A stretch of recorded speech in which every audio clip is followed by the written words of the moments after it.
స్వాగతం. నా పేరు కృష్ణసాగర్. ఈనాటి వివరాలు ఇలా ఉన్నాయి. శ్రీకాకుళం నగరంలోని స్థానిక విజయ గణపతి ఆలయంలో వినాయక చవితి ఉత్సవాలను నిర్వాహకులు శనివారం ఘనంగా నిర్వహించారు. వినాయక చవితి సందర్భంగా విఘ్నేశ్వరుని దర్శించుకునేందుకు భక్తులు పెద్ద ఎత్తున తరలిరావడంతో ఆలయ భక్తులతో కిటకిటలాడింది. ఈరోజు వేకువజాము నుంచే స్వామివారికి అర్చకులు ప్రత్యేక పూజలు, అభిషేకాలు నిర్వహించారు. భక్తులకు తీర్థ ప్రసాదాలను ఉచితంగా అందజేశారు. ప్రతి ఏడాది ఆలయంలో గణపతి నవరాత్రి ఉత్సవాలు ఘనంగా జరుగుతుంటాయని అర్చకులు వివరించారు. గణపతి హోమం కూడా నిర్వహిస్తున్నట్లు తెలిపారు. భక్తులకు ఎలాంటి ఇబ్బందులు లేకుండా ఆలయ కమిటీ సభ్యులు ప్రత్యేక ఏర్పాట్లు చేసినట్లు తెలిపారు. ఓం శ్రీ విజయగణపతి నమః.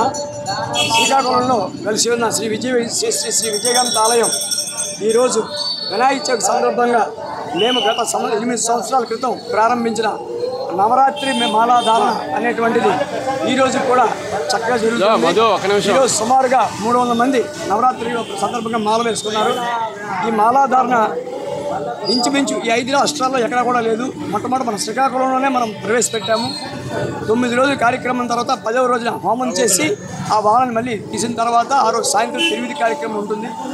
అంతేకాకుండా ఇంకో ముఖ్యమైన విషయం మీకు చెప్పాల్సి ఉంది. పర్యావరణ దృష్ట్యా మనం చేపట్టిన 10 సంవత్సరాల క్రితం ఒక పిలుపు, మీడియా వారి పిలుపు, ముఖ్యంగా మళ్ళీ మనం చెప్తున్నాం, మీడియా వారి పిలుపు మనకు ఆ ప్రారంభించిన ప్రక్రియ ఈ రోజుకి సాగిస్తున్నాం. మధ్యలో ప్రతి వీధిలో ప్రతి సందులో కూడా మట్టి వినాయకులు ఇవ్వడం వల్ల మేము ఇంకా ఆపేద్దాం అనుకున్న టైంలో చాలామంది భక్తులు వచ్చిన మాట ఏంటంటే, అయ్యా మాకు ఎక్కడ పడితే అక్కడ వినాయకులు ఇస్తున్నారు, కానీ విజయ గణపతి ఆలయంలో వినాయకుడు తీసుకుంటే సాక్షాత్తు ఆ స్వామివారు మా ఇంటికి వచ్చినట్టు మేము భావిస్తున్నాము. ఇది మీరు ఆపకండి చెప్పడం వలన ఈ వినాయకుడు మట్టి విగ్రహాలు కూడా ఈ రోజుకి కూడా పొందుతున్నాము. అంతేకాకుండా ఈరోజు సాయంత్రం ఇది కూడా విజయ గణపతి ఆలయం ప్రవేశపెట్టించేసింది. మహానైవేద్యం మహాలడ్డు అనేటువంటిది ఈరోజు వేలంపాటు ఉంటుంది. ఇంకొక ముఖ్యమైన విషయం, ఈ సంవత్సరం ప్రత్యేకంగా స్వామివారికి హోమ మండపం తయారు చేశాము. దాతల వలన వాళ్ళు ముందుకు వచ్చి చేయడం వలన సుమారు 10 లక్షల రూపాయలు వెచ్చించి ఈ తాలూకా హోమ మండపం చేయడానికి ముఖ్య కారణం భక్తులకి కాస్త ఇరకాటం అవ్వడం వలన ఈ హోమ మండపం తయారు చేశాము. అంతేకాకుండా ఇంకొక ముఖ్యమైన విషయం, ఇప్పుడు ఈ సంవత్సరం ఆలయంలో ఇప్పటి వరకు 8 సంవత్సరాల నుంచి ఉండేది 2 లైన్లే. ఈరోజు 3వ లైన్ స్టార్ట్ చేశాము. ఈ 3 లైన్లు ఏంటంటే భక్తులకు ఇబ్బంది లేకుండా రద్దీ తగ్గడానికి కోసం స్టార్ట్ చేశాము. శ్రీ విజయ గణపతి నమః. శ్రీకాకుళంలో వినాయక చవితి అనగానే మన విజయ గణపతి ఆలయమే అందరికీ కూడా గుర్తొస్తుంది. అలాగే ఏ ఇంట్లో శుభకార్యం అయినా సరే, పెళ్ళిళ్ళైనా సరే, ఫస్ట్ శుభలాగా వెంకటేశ్వర స్వామికి ఎలా పంపిస్తారో మన దేవాలయం కూడా పంపిస్తే వాళ్ళకి దిగ్విజయంగా కూడా వివాహం జరుగుతుంది అనేటువంటి ఒక నమ్మకం. ఇకపోతే మన దేవాలయానికి వచ్చినట్టయితే ప్రతి సంవత్సరంలాగే ఈ సంవత్సరం కూడా నవరాత్రి మహోత్సవాన్ని ఒక రోజు ముందుగా ప్రారంభించి పర్యావరణాన్ని కాపాడాలనే సదుద్దేశంతో 10 సంవత్సరాల క్రితం ఉచితంగా మట్టి వినాయక విగ్రహాలని అనేటువంటిది మేము ఇచ్చాము. అయితే పర్యావరణాన్ని కాపాడాలి, మట్టి విగ్రహాలు మీరు పూజించాలంటే ఎవరు కూడా చేసేవారు కాదు. కానీ మన దేవాలయంలో పెట్టి దేవాలయం నుంచి కానీ మన విగ్రహం కానీ పట్టుకుని వెళ్తే సాక్షాత్తు ఆ విజయ గణపతి మన ఇంటికి వచ్చారనే ఒక భావన కల్పించేసి ఉచితంగా మట్టి వినాయక విగ్రహాలు పంపిణీ చేసి అదే విగ్రహాలని పూజించి ఆ విగ్రహాలని స్థానికంగా ఉండేటువంటి నదీ జలాల్లో నిమజ్జనం చేసే విధంగా మనం 10 సంవత్సరాలుగా అందరికీ కూడా చైతన్యపరుస్తూ ఉన్నాం.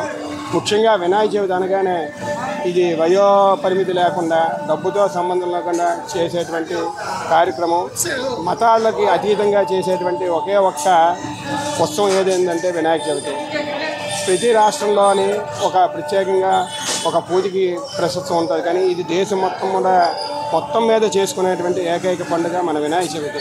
అయితే ఈ వినాయక చవితి పూర్వం నుంచి వస్తుంది. అందులో ఉండేటువంటి సైంటిఫిక్ రీజన్ అవనండి, శాస్త్రం అవనండి పక్కన పెట్టేసి ప్రస్తుత కాలంలో విగ్రహాలకి రూపాలు అవనండి, మండపాలు అవనండి, వాటికి ఒక శాస్త్రబద్ధం లేకుండా ఈ రానున్న 2 రోజులు జిల్లాలో భారీ వర్షాలు కురిసే అవకాశాలను దృష్టిలో ఉంచుకొని ఆ ప్రభావాన్ని ఎదుర్కోవడానికి యంత్రాంగాన్ని అప్రమత్తంగా ఉండాలని జిల్లా కలెక్టర్ స్వప్న దినకర్ పొండుకర్ తెలిపారు.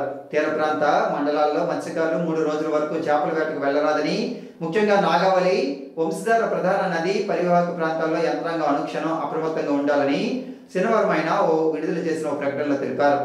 కలెక్టర్ కార్యాలయంలో వారం రోజుల క్రితం తుఫాను హెచ్చరికల నేపథ్యంలో ఏర్పాటు చేసిన కంట్రోల్ రూమ్ ని ప్రస్తుతం కొనసాగిస్తున్నామని, వర్షాల కారణంగా భారీ నష్టాలు సంభవించిన ఏదైనా సమాచారం ఉంటే కంట్రోల్ రూమ్ నంబర్ 08942 240557 ఫోన్ చేయాలని, అలాగే ఈమెయిల్ ఐడి COSKLMSUPDTD@gmail.com ద్వారా ఫోటోలు పంపించాలని తెలియజేశారు. 0889240557 నంబర్కు అత్యవసర సమయంలో ఫోన్ చేయాలని, సిబ్బంది వెంటనే అప్రమత్తంగా తగు సహాయం చేస్తారని కలెక్టర్ ఆ ప్రకటనలో వివరించారు. వినాయక పందిళ్ల వద్ద వర్షాల సమయంలో ఎవరు ఉండరాదని సూచించారు. పోలీస్, రెవెన్యూ యంత్రాంగం ఆ దిశగా వినాయక చవితి పందిళ్ల నిర్వాహకులకు అప్రమత్తం చేయాలని కలెక్టర్ సూచించారు. శ్రీకాకుళం జిల్లా పొదుపు సంఘాల మహిళల ఔదార్యం ఆదర్శనీయమని రాష్ట్ర వ్యవసాయ శాఖ మంత్రి కింజరాపు అచ్చెన్నాయుడు అభినందించారు. విజయవాడ వరద ముంపు బాధిత ప్రజలకు ఆదుకునేందుకు అండగా నిలిచి బాధితుల సహాయార్థం 10 లక్షల రూపాయల చెక్కును మంత్రి అచ్చెన్నాయుడు సమక్షంలో ముఖ్యమంత్రి నారా చంద్రబాబు నాయుడుకు శ్రీకాకుళం జిల్లా DRDA అధికారులు అందించారు. విపత్కర సమయంలో బాధిత ప్రజలకు ఆదుకోవడానికి మహిళలు ముందుకు వచ్చి మానవత్వం చాటుకున్నారని మంత్రి అచ్చెన్నాయుడు ప్రత్యేకంగా అభినందించారు. శ్రీకాకుళం నగరం స్థానిక PN కాలనీలో గల వరసిద్ధి వినాయక పంచాయతీ ఆలయంలో వినాయక చవితి ఉత్సవాలు ఘనంగా శనివారం ప్రారంభమయ్యాయి. వినాయక చవితిని పురస్కరించుకుని గణపతి స్వామి వారికి అర్చకులు శాస్త్రోక్తంగా పూజలు నిర్వహించారు. ఉండ్రాలను స్వామివారికి నైవేద్యంగా సమర్పించి భక్తులకు తీర్థ ప్రసాదాలు పంపిణీ చేశారు. ఈ సందర్భంగా అర్చకులు మాట్లాడుతూ గణపతి నవరాత్రుల సందర్భంగా దేవాలయంలో శనివారం ఉదయం 10 గంటలకు గణేష కలశ స్థాపన, విగ్రహ ప్రతిష్ట, గణపతి పూజ, సాయంత్రం 6 గంటలకు సహస్రనామార్చన నిర్వహించినట్లు వివరించారు.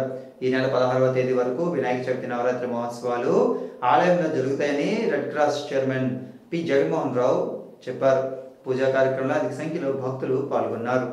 సినీ నటుడు హిందూపురం ఎమ్మెల్యే నందమూరి బాలకృష్ణ కుమారుడు మోక్షజ్ఞ బాబు జన్మదిన వేడుకలు శుక్రవారం సాయంత్రం శ్రీకాకుళం నగరంలో అభిమానుల ఆధ్వర్యంలో ఘనంగా జరిగాయి. నందమూరి బాలకృష్ణ తనయుడు నందమూరి మోక్షజ్ఞ పుట్టినరోజు, అలాగే చిత్రరంగంలో హీరోగా నటించే మొదటి చిత్ర ప్రారంభోత్సవ సందర్భంగా శ్రీకాకుళం జిల్లా NTR మోక్షజ్ఞ సేవా సంఘం డేవిడ్ టీమ్ ఆధ్వర్యంలో భారీ ఎత్తున సంబరాలను జిల్లా కేంద్రంలో నిర్వహించారు.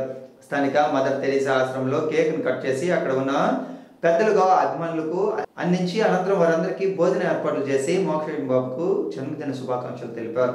ఈ సందర్భంగా మాదారపు వెంకటేష్ మాట్లాడుతూ నటనకు దేవాలయం నందమూరి వంశం అని అన్న NTR తెలుగు చిత్ర రంగంలో రారాజుగా వెలుగొందారని పేర్కొన్నారు.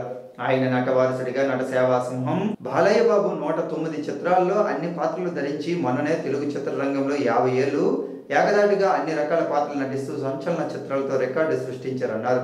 బాలకృష్ణ కుమారుడు మోక్షజ్ఞ ఈ రోజు హీరోగా నటించే మొదటి చిత్రం ప్రకటించడం జరిగిందని పేర్కొన్నారు. ముందుగా వినాయక చవితి పండుగ అంటే విఘ్నాలు పోయే పండుగ అయిన సందర్భంగా ఈ పండుగ శుభ సందర్భంగా అందరికీ శుభాకాంక్షలు తెలియజేస్తున్నాం. అందరూ విజయాలు సాధించాలని కోరుకుంటూ ఈరోజు ఈ మోక్షజ్ఞ ఎంట్రీ అట్లాగే జన్మదిన సందర్భంగా శ్రీకాకుళం జిల్లా NTR మోక్షజ్ఞ సేవా సంఘం డేవిడ్ టీమ్ ఆధ్వర్యంలో ఈరోజు మదర్ తెరీసా గారి సేవా సంఘంలో ఇక్కడున్న పెద్దలకు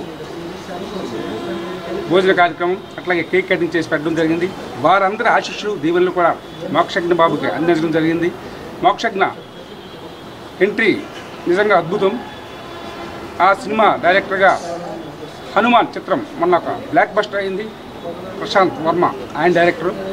మోక్షజ్ఞ గారి సోదరి తేజస్వి గారు సినీ నిర్మాతగా వస్తున్నారు.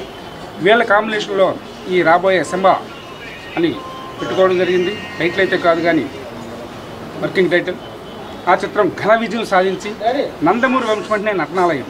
ఎందుకంటే అన్న NTR గారు తెలుగు చిత్రరంగంలో రారాజుగా వెలుగొందారు. ఆయన నటవార్షుడిగా బాలయ్య బాబు గారు 109 చిత్రాల్లో నటించి మొన్ననే 50 సంవత్సరాలు ఏకదాటిగా చిత్రాల్లో ఆ రంగంలో ఉంటూ తెలుగు చలనచిత్ర రంగంలో ఎన్నో బ్లాక్ బస్టర్ హిట్స్తో అద్భుతమైన విజయం సాధించారు. అట్లాగే జూనియర్ NTR గారు, దివంగత హరికృష్ణ గారు, కళ్యాణ్ రామ్ గారు, తారకరత్న గారు వీళ్ళంతా నందమూరి వంశం పేరు ప్రఖ్యాతుల కోసం నిరంతరం శ్రమించారు. ఈరోజు మళ్ళీ ఆ నటవార్షుడిగా మోక్షజ్ఞ బాబు రావడం అభిమానులకు పండగ రోజు. మోక్షజ్ఞ వాళ్ళ తాత NTR గారి పేరు, నాన్నగారు బాలయ్య బాబు గారి పేరు ఖచ్చితంగా నిల్చోబెడతారు. ఎందుకంటే తెలుగు ప్రేక్షక దేవుళ్ళు నందమూరి వంశంకి ఎప్పుడూ ఆదరిస్తున్నారు, అఖండ విజయాలు అందిస్తున్నారు. మోక్షజ్ఞ బాబుకు కూడా అలాగే ఆదరించాలి, అఖండ విజయాలు అందించాలి. మోక్షజ్ఞ కూడా గొప్ప నటనతో తెలుగు చలనచిత్ర రంగంలో కాకుండా పాన్ ఇండియా హీరోగా కూడా తెలుగు వాళ్ళ కీర్తి ఖ్యాతి, ఎందుకంటే చాలామంది హీరోలు పాన్ ఇండియా స్థాయిలో తెలుగు చిత్రరంగానికి ఎంతో మంచి పేరు తెస్తున్నారు. ఆ వరవల్లో మోక్షజ్ఞ బాబు గారు కూడా రావాలని, అట్లాగే మోక్షజ్ఞ బాబు గారిని నందమూరి అభిమానులే కాకుండా అందరి హీరోలు వాళ్ళ హీరోల అభిమానులు కూడా ఆదరించి తెలుగు ప్రేక్షకులందరూ దీవించాలని మనస్ఫూర్తిగా కోరుకుంటూ సెలవు తీసుకున్నాను. Thank you. ఈనాటి వార్తలు ఇంతటితో సమాప్తం. తిరిగి మరలా ప్రసారం అయ్యే ER న్యూస్లో మళ్ళీ కలుద్దాం.